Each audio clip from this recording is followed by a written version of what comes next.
The Common Standards Committee has issued a ruling following an investigation into the Prime Minister and public statements issued by Downing Street.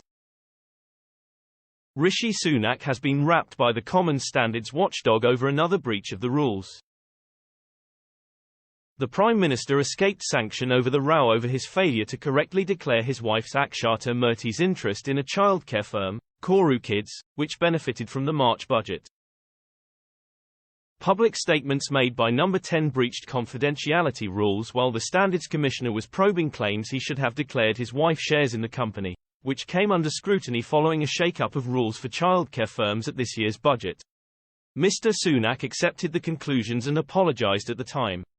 A judgment issued by the Common Standards Committee today said, "The statements to the press by the No. 10 spokesperson went beyond what could already be inferred from information properly in the public domain, by indicating how Mr. Sunak intended initially to respond to the Commissioner." Mr. Sunak has rightly taken responsibility for this disclosure, which breached paragraph 13 of the Code, on confidentiality of investigations. The committee considers this, however, to be a minor and inadvertent breach of the Code. It adds, "This was a minor and inadvertent breach of the Code. Mr. Sunak's staff should not have issued any statement about the details of the case under investigation, without the approval of the Parliamentary Commissioner for Standards." The Commissioner has made clear that it had no impact on his inquiry. Nevertheless, it constitutes a breach that should not have occurred.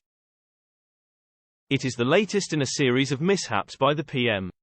He previously landed himself in hot water by picking up a fine for breaching COVID rules and for not wearing a seatbelt in a moving car.